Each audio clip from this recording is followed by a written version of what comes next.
Welcome back दोस्तों। इस video के अंदर हम अरेज को देखेंगे। ये एक कम्प्लेक्स डेटा स्ट्रक्चर है, तो आपने अरेज की जो वीडियो हैं इनको बहुत इन डेप्थ ट्राई करना है सीखने के लिए। तो स्टार्ट करते हैं। कोर्स स्टार्ट करने से पहले मैं ज़रा आपका लॉजिकल कंसेप्ट बनाना चाहता हूँ कि एक अरे और एक वेरिएबल में क्या फ़र्क है। अरे जो होती है वो भी वेरिएबल्स ही होते हैं, लेकिन वो कलेक्शंस ऑफ वेरिएबल्स होते हैं। और मैं यहाँ पे आपको ये भी बता दूं कि वेरिएबल कहाँ हम यूज़ करते हैं और अरे कहाँ यूज़ करते हैं।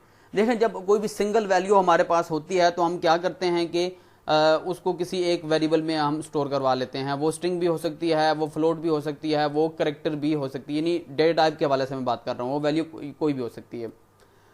लेकिन अगर कोई ऐसी हमारे पास सिचुएशन आ जाती है जहां पर हमने बहुत सारा डेटा स्टोर करवाना है। अज्यूम करें कि 100 स्टूडेंट की एक क्लास है, हमने तमाम स्टूडेंट के नेम जो हैं वो अपने पास किसी वेरिएबल में स्टोर करवाने हैं, वेरिएबल्स के अंदर।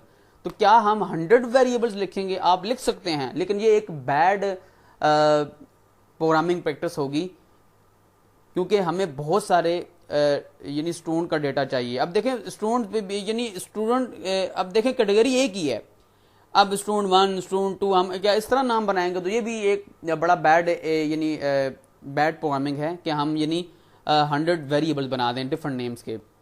तो हम क्या करते हैं कि ऐसी जगह पे हम अरे को यूज करते हैं। अरे भी variables he, collection of variables होती है, लेकिन ये कंसेक्टिव मेमोरी एलोकेशन होती है। कैसे? मैं यहाँ पे एक रफली सा यहाँ पे आपके पास हार्ड ड्राइव का स्ट्रक्चर बनाता हूँ। हार्ड ड्राइव में आपके पास डिफरेंट मेमोरी, आपके पास एड्रेसेस होते हैं जहाँ पे डेटा आपका स्टोर होता है। अज्यूम करें कि हमने एक इन टाइप का एक आई वेरिएबल डिफाइन किया है 0 से, तो वो मेमोरी में रेंडमली किसी भी जगह जहाँ पर भी उसको कोई प्लेस खाली मिलेगी वहाँ जाके इसको स्टोर हमारा कंपाइलर करवा देगा। अज्यूम करें कि हमने आई को यहाँ पे स्टोर करवा दिया।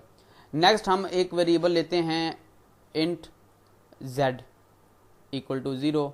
तो जरूरी नहीं है कि वो आई के जो आई से नेक्स्ट वाला ब्लॉक होगा उसके अंदर z को स्टोर करवाएगा। वो कहीं पर भी मेमोरी में उसको जगह मिलेगी। अज्यूम करें कि हम कंपाइलर हमारा z को इस प्लेस पे ऊपर स्टोर करवा देगा। लेकिन अगर हमने एक अरे डिफाइन की है, इसमें हम आपको बताना पड़ेगा कि आपको वेरिएबल कितने चाहिए। आपने फिर उसके बाद डेटा टाइप भी बतानी है कि किस डेटा टाइप के आपको वेरिएबल चाहिए और कितने चाहिए। अज्यूम करें कि हम एक अरे डिफाइन हमने की और हमने बता दिया कि हमें 3 वेरिएबल चाहिए। तो मेमोरी में क्या होगा कि किसी भी पोजीशन पे कहीं से भी वो स्टार्ट कर सकता है। तो जहां से स्टार्ट करेगा वहां से आगे वो 3 प्लेसेस को अपने पास कंज्यूम कर लेगा। तो यहाँ पे हम अज्यूम करें कि यहाँ पे जैसे ही हमने एक अरे डिफाइन की इंटीजर टाइप की और हमने अपने प्रोग्राम को बताया कि हमें 3 वेरिएबल चाहिए, तो हमने अरे डिफाइन की जिसका साइज 3 था। तो मेमोरी के अंदर देखें कंसेक्टिवली उसने लोकेशन थी उसको उसने अब अपने पास कंज्यूम कर लिया। इसको ये हमारे पास अब ये जो एड्रेसेस हैं ये हम अब यूज नहीं कर सकेंगे और हमारा कंपाइलर भी यहाँ पे डेटा जाकर दोबारा से स्टोर नहीं करवा सकता अगर एक बार हमने इनको अनिशलाइज कर दिया है। तो अब क्या होगा कि अब देखें मेमोरी के अंदर हर एक जो लोकेशन होती है उसका एक स्पेसिफिक एड्रेस होता है।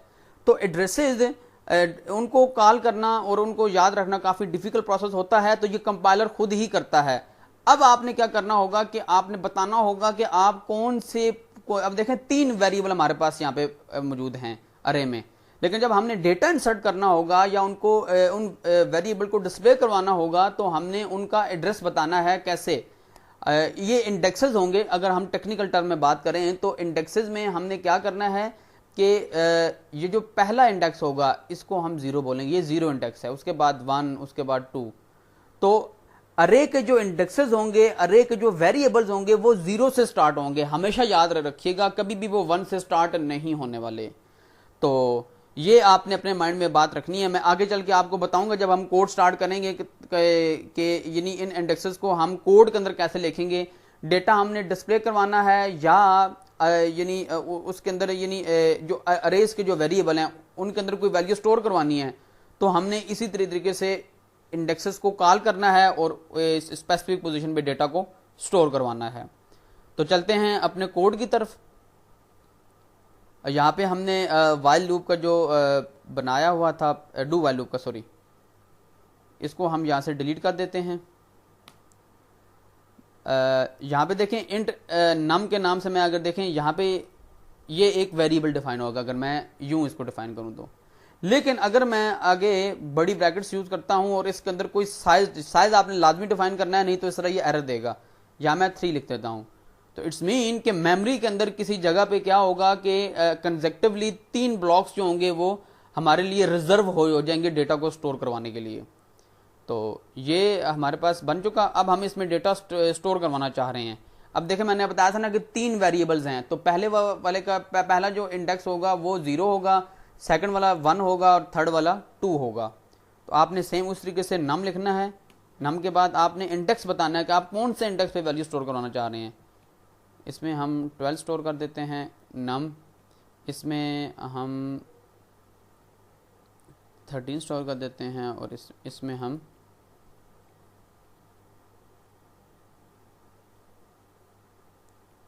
ये स्टोर कर देते हैं। अब देखें हमने स्पेसिफिक जो इंडेक्सेस थे अरे के, उसी के अगेंस्ट हमने क्या किया कि डेटा को स्टोर करवा दिया। तो अब आप अगर इनको डिस्प्ले करवाना चाहते हैं तो डिस्प्ले भी आप सेम ऐसे ही इनको करवाएंगे जिस तरीके से हमने डेटा इंसर्ट करवाने के लिए इंडेक्सेस लिखे थे, इसी तरीके से हम डेटा को डिस्प्ले करवाने के लिए भी इंडेक्सेस सेम ऐसे ही लिखेंगे हम। हैंडल सी आउट num1 सी आउट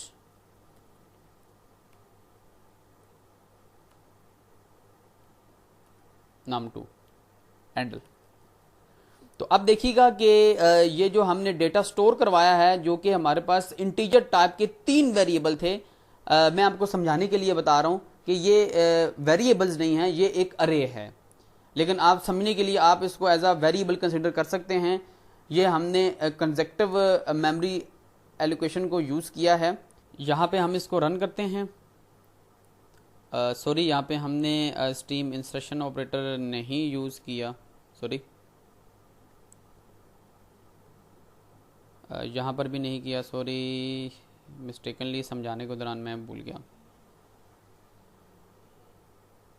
ये देखें हमारे पास हमने जो इन टाइप के जो हमारे पास 3 वेरिएबल थे, हमने उनमें क्या किया कि ये डेटा स्टोर करवा दिया और उसको डिस्प्ले भी करवा दिया। तो अगर अज्यूम करें कि हमारे पास 5 की अरे है, हम यहाँ पे 5 साइज कर देते हैं और अब देखें नम 3 किया हमने, यहाँ पे हमने स्टोर कर देते हैं 45, यहाँ पे नम करके हम स्टोर कर देते हैं 4 में 21। तो सेम डिस्प्ले भी हमने इनको ऐसे ही करवाना है, सी आउट नम 3 हैंडल सी आउट नम 4। ये चीज़ होगी। अब ज़रा हम इसको डिस्प्ले करवाते हैं और देखिए 5 उसने वैल्यू हमें डिस्प्ले करवा दी है। तो कभी भी आपने देखें जो अरे के इंडेक्सेस हैं इससे बाहर नहीं जाना, ये इस तरह आपके पास एरर आएगा। ये ना हो कि आप अब देखें नम 5 करके करते हैं, ठीक है, और उसमें वैल्यू को स्टोर करवा रहे हैं तो वो अरे का पार्ट ही नहीं होगा। तो इस तरह आपने अरे के जो इंडेक्सेस हैं उससे बाहर नहीं जाना, और जो अरे के इंडेक्सेस होंगे उन्हीं के ऊपर ही आपने डेटा स्टोर करवाना है। यहाँ पे कोई रैंडमली वैल्यू नहीं लिखते, नहीं, इसको इसी सीक्वेंस के साथ लिखना है। फॉर एग्जांपल मैं आपको यहाँ पे प्रैक्टिस के तौर पे कुछ चीज़ें बता देता हूँ। पहले तो हम जो 3 साइज़ की हमारे पास अरे थी, हम इसी को ही यूज़ करते हैं, क्योंकि अभी मैं बाकी जो डेटा टाइप हैं उसके लिहाज से भी आपको अरे को डिफ़ाइन करके बताता हूँ। हम यहाँ पे चलते हैं। पहले हमने इन टाइप की थी, अब हम ज़रा करेक्टर टाइप की एक अरे डिफ़ाइन करते हैं। मैंने आपको बताया था, और इसका साइज़ हम कर देते हैं 3। मैंने आपको बताया था कि जिस तरह की डेटा टाइप होगी इसी तरह का आपने इसमें डेटा स्टोर करवाना है। तो जाहिर सी बात है, अब ये करेक्टर है तो इसमें इसी तरह का सिंगल कोट्स में कोई आप एक अदा करेक्टर लिखेंगे तो नीचे डिस्प्ले वाला मेथड वो सेम रहेगा। हम इसको रन करवाते हैं। ये देखें A B C सेम वैसे ही उसने डिस्प्ले करवा दिया। हम अब ले लेते हैं यहाँ पे स्ट्रिंग की हमने एक अरे ले ली जिसमें हमने बोला कि हमें 3 वेरिएबल चाहिए इसमें। तो आप उसी तरीके से अब देखें सेम वैसे ही अगर हमारे पास स्ट्रिंग होती, स्ट्रिंग के 3 वेरिएबल होते तो हम उस पर भी ऐसे ही वैल्यू स्टोर करवाते। तो अब हम इसको डिस्प्ले करवा लेते हैं। सेम देखें वैसे ही डिस्प्ले हो रहा है जैसे हमने वैल्यू लिखी है। तो उसके बाद फ्लोट रह गया है, तो फ्लोट को भी कर लेते हैं। फ्लोट यहाँ पे आप कुछ भी लिख दें, यहाँ पे हम लिख देते हैं 12.43 और यहाँ पे 23.44। अब देखिएगा ये भी सेम ऐसे ही डिस्प्ले होगा। तो ये चीज़ आपने माइंड में रखनी है कि जिस तरह की डेटा टाइप होगी उसी तरह का डेटा आपने अरे या वेरिएबल जो भी आप यूज़ कर रहे हैं उसमें स्टोर करवाना है, नहीं तो वो एरर देगा, आपको मैंने बताया था। तो अब हम क्या कर लेते हैं, अगर तो साइज़ 10 है तो अब क्या हम 10 लाइनें लिखेंगे। तो मैंने आपको बताया था कि अरे जो है वहाँ अरे जो है हम वहाँ यूज़ करते हैं जहाँ पे हमें बहुत सारी वैल्यूज़ चाहिए होती हैं, बहुत सारी वैल्यूज़ का डेटा हमने स्टोर करना होता है डिफरेंट वेरिएबल्स के अंदर। तो और अरे के अलावा जो लूप है, लूप को हम वहाँ यूज़ करते हैं जहाँ पे कोई लॉजिकल सीक्वेंस पाया जाता है और जहाँ पे हमने रेपिटेशन करवानी होती है। अगर आप देखें तो यहाँ पे देखें लॉजिकल सीक्वेंस बन रहा है। ये देखें अगर हम इंडेक्सेस की ही बात करें तो हम यहीं से देखें ये आई की वैल्यू क्या बन सकती है 0 1 2। अगर हम आई को 0 से इनिशियलाइज कर दें, अगर हम फॉर लूप की बात करें, वो देखें ऊपर कमेंट सेक्शन में भी अगर आपको याद हो जब हमने फॉर लूप स्टार्ट की थी हमने उसको 1 से स्टार्ट किया था। लेकिन अगर हम उसको 0 से स्टार्ट कर दें और यहाँ पे उसको साइज भी बता दें कि उसने कहाँ तक जाना है, तो यहाँ पे हम एज आ यानी फॉर लूप के जरिए एक ही लाइन के अंदर सारे यानी चीज़ों को पे यानी उसमें वैल्यू भी हम उसमें डाल सकते हैं और उसको डिस्प्ले भी करवा सकते हैं। तो अब ज़रा इस पे ना फॉर लूप हम लगाते हैं। ये जैसा आपको समझाने के लिए था, आपने ना तो अरे में डेटा ऐसे इंसर्ट करना है और ना ही उसको ऐसे डिस्प्ले करवाना है। मैं अब क्या करता हूँ, यहाँ पे फॉर लूप स्टार्ट करूँगा इंट आई इक्वल टू 0 के। हमेशा आपने 0 से स्टार्ट करना है। अगर आप लूप्स जो हैं वो लूप कोई भी लूप यूज़ कर रहे हैं आप अरे के लिए, तो आई छोटा है 10 से, इट्स मीन कि देखें वो 9 तक चले।